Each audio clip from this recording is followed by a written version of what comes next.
Les thérapies Ponchéry n'avaient pas eu totalement raison de Gaston. Fugue dissociative et cauchemar étaient certes les symptômes graves de l'endoctrinement du docteur Ponchéry, le docteur d'État, mais une partie de lui croyait encore en l'amour et ses vertus.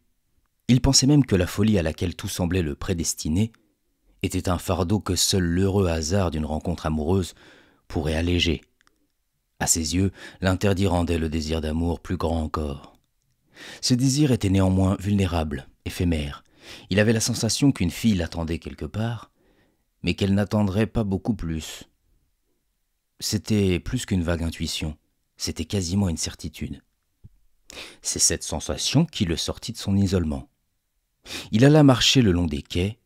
Des gens buvaient et fumaient devant les enseignes. Il regarda au loin et voulut passer son chemin, mais rien à faire, il entra dans l'un des bars. C'était mal éclairé, enfumé et presque bondé. Il s'installa à la barre et commanda une boisson qu'il porta à ses narines.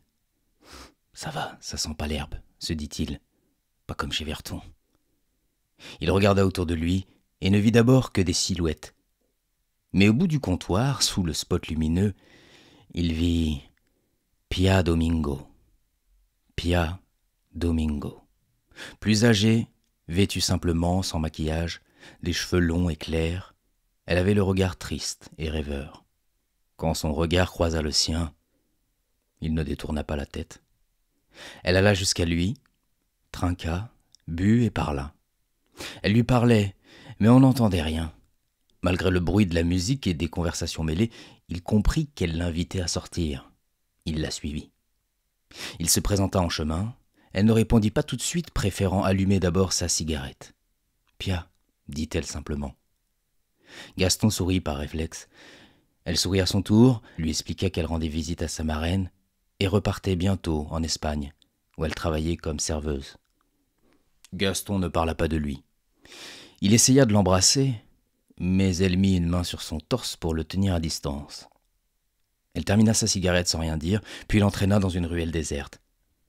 C'est là qu'elle le plaqua contre un mur décrépit, à l'abri des regards, et qu'elle mit ses grosses lèvres sur sa bouche, tout en baladant sa main sous sa ceinture.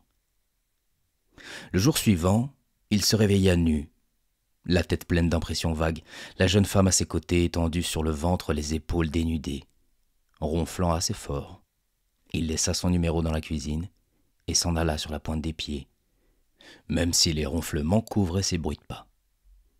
Il aurait aimé rester, mais c'était dangereux de rester trop longtemps ensemble.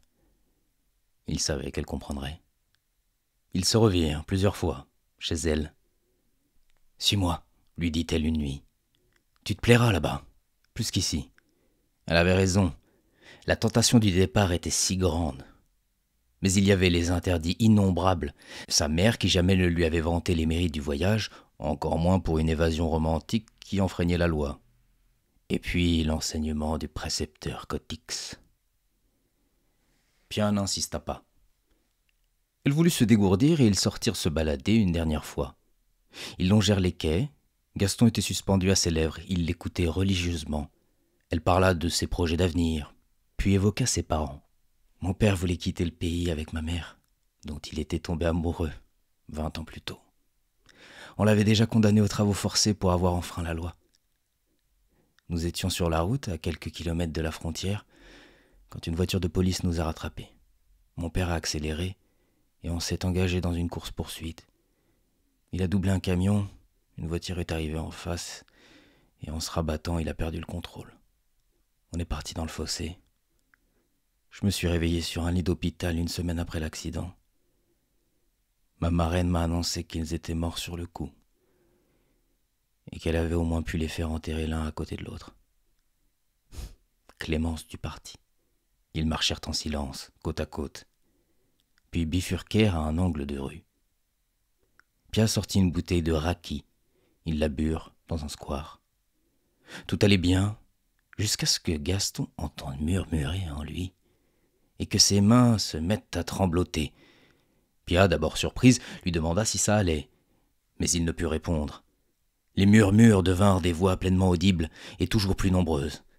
Dans le brouhaha, il en perçut une plus aiguë que les autres. « Fuis, petit homme, fuis donc !»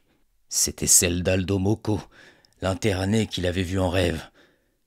Pia se mit face à lui demanda si ça allait. La tête baissée, son corps commença à trembler, ses yeux s'étaient refermés d'eux-mêmes. Pia recula d'un pas. « Fuis, fuis !» Elle fit un deuxième pas en arrière. Son visage était marqué par l'inquiétude. « Fuis !» répéta Gaston, mais plus fort cette fois. Elle recula davantage et sentit sa gorge se serrer sous l'effroi. « Fuis, petit homme, fuis !» dit alors Gaston. Elle attendit en serrant l'eau de vie contre elle. Elle releva enfin la tête. Ses yeux étaient toujours fermés. Il ponctuait ses mots par des gestes désordonnés. Il devenait méconnaissable. Elle se précipita sur lui et le secoua. Puis, voyant qu'il ne revenait pas, elle lui mit une gifle. Il rouvrit les yeux. Elle le vit esquisser une grimace, et l'un après l'autre, ses yeux se posèrent enfin sur les siens. Il revint à lui peu à peu et la repoussa légèrement.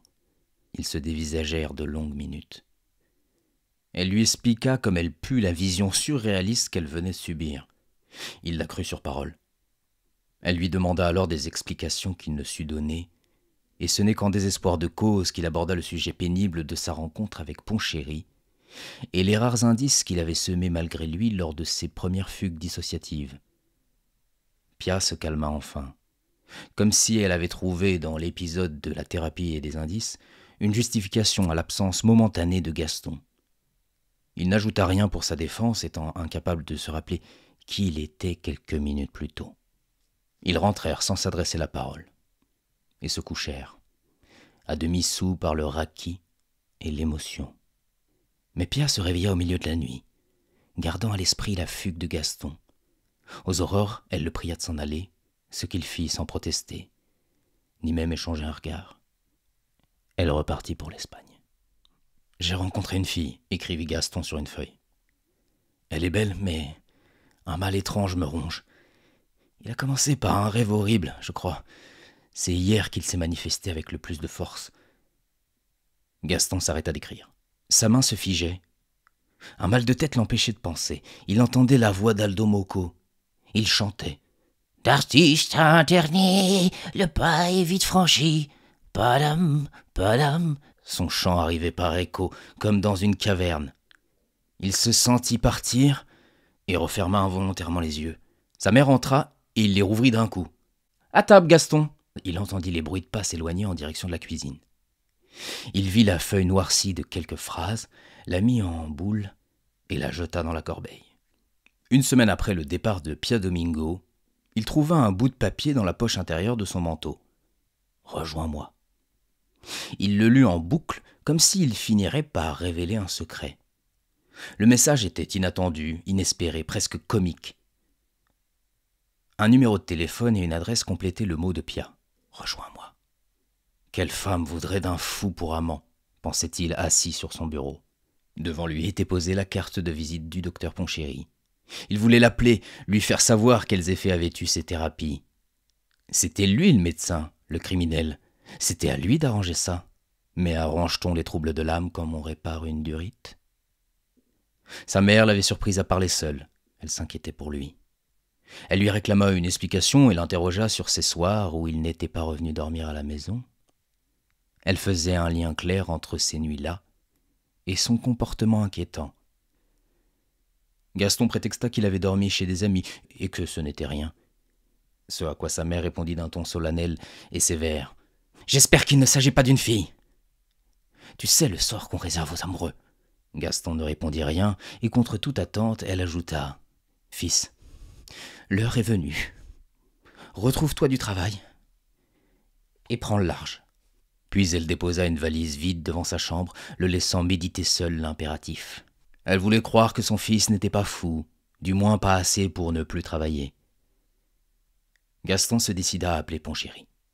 Lui et ses confrères comprendraient sûrement le mal qui le rongeait. Il eut sa réceptionniste, puis le psychiatre. « Monsieur Desroutes, comment allez-vous ?»« Bonjour, monsieur. Je vais bien, merci, » répondit Gaston en pensant le contraire. « Qu'est-ce que je peux faire pour vous ?»« Eh bien, je... » Gaston s'arrêta net. Il eut comme une révélation vertigineuse. « Et s'il me déclarait fou ?» pensa-t-il. « Et s'il m'internait ?» Si j'avoue mes troubles, ils voudront m'examiner. Ils me déclareront inapte au travail, inapte à la vie parmi eux. » Gaston raccrocha. Une fille qui vous attend pour un amour clandestin, un mal qui vous ronge, la paranoïa qu'on vous déclare fou, une mère qui vous chasse. Les conditions nécessaires à son départ étaient enfin réunies. Gaston était à l'arrière d'un bus étroit et malodorant. Le poids lourd s'arrêta au milieu de la nuit et des agents de la douane contrôlèrent les passeports des passagers. Certains durent sortir et on ne les revit plus. Quand on lui demanda ce qu'il venait faire ici, Gaston répondit simplement qu'il était là pour les vacances. L'espace Schengen était encore en vigueur, mais les États membres avaient renforcé les contrôles aux frontières. La RCF n'aimait pas qu'on la quitte. Gaston put néanmoins continuer sa route. Au petit matin, le bus entra dans une ville portuaire et Gaston prit un ferry pour se rendre sur l'île de Pia. Au port d'arrivée, il longea d'abord la côte, où bars et hôtels rivalisaient en coquetterie. L'établissement qu'il cherchait, à la fois un hôtel, un parcours de golf, des bars, un restaurant et un club, crevait les yeux. Devant l'entrée, les convois arrivaient pour repartir aussitôt. Des hôtesses sortaient prendre les bagages, puis rentraient. Les clients arrivaient de toutes parts. Gaston entra dans une cabine téléphonique. Elle eut le temps de décrocher, reconnut sa voix, mais ne répondit rien. Il y eut un silence que ni elle ni lui n'osaient rompre. Il entendit sa respiration au bout du fil, puis plus rien. Elle avait raccroché. Par la vitre de la cabine téléphonique, il la vit soudain devant l'immense porte rotative de l'hôtel. Elle tirait nerveusement sur sa clope. Gaston l'observa un court instant, puis alla à sa rencontre. « Pia ! Pia !» Elle se retourna et le vit arriver presque au pas de course. Elle s'apprêtait à rentrer quand il la retint par le bras. Elle regardait au sol et évitait ses regards. Il essaya de la rassurer, de lui dire qu'il n'était pas dangereux. Elle était confuse. Son audace et son honnêteté étaient touchantes, mais il était fou. Du moins avait-il perdu la tête cette nuit-là, et cette folie lui faisait peur.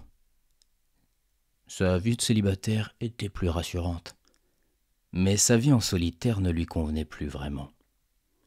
Et puis, combien d'hommes, parmi les gens sains d'esprit, étaient prêts à la suivre comme il le faisait ? « Pas maintenant, » dit-elle enfin. « Laissons le temps faire son affaire. » Gaston expira une longue bouffée d'air. Elle ne le rejetait pas tout à fait. Il se contenta de lui donner son numéro. Elle prit le bout de papier et le regarda s'en aller au milieu de la foule de touristes. Gaston erra dans l'île et ne s'arrêta que pour dîner. Il était déjà loin du centre où s'entassaient la plupart des vacanciers. Après manger, il loua une chambrette pour la semaine. Pendant 3 jours, Gaston se leva au premier rayon de lumière, partit en balade, un sac de vivres sur le dos, déjeuna non loin des pêcheurs, écrivit un peu. Les pêcheurs n'étaient pas très bavards, et ils restaient le plus souvent immobiles. Quand l'un d'eux détourna enfin son regard des flots, tous firent de même. Gaston arrêta d'écrire et vit la fille s'avancer vers eux. C'était Pia. Ils relevèrent un peu leur casquette pour la saluer, puis revinrent à leur ligne.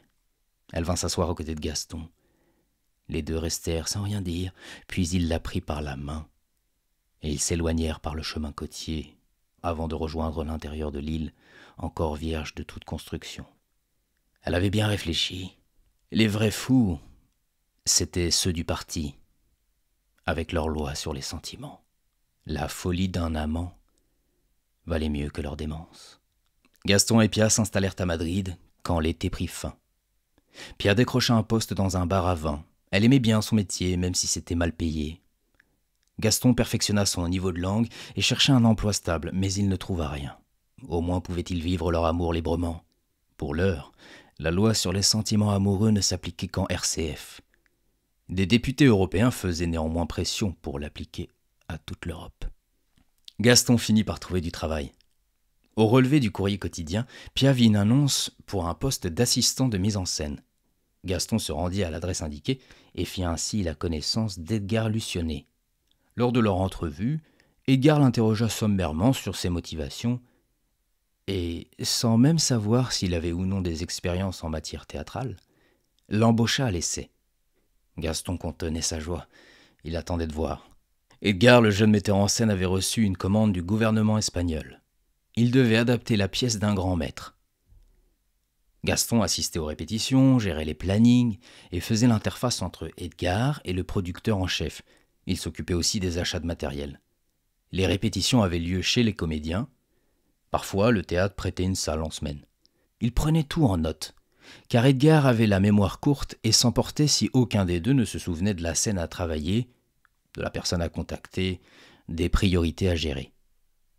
Le succès fut immédiat. L'adaptation fut le nouvel objet de curiosité d'une presse locale en panne d'actualité.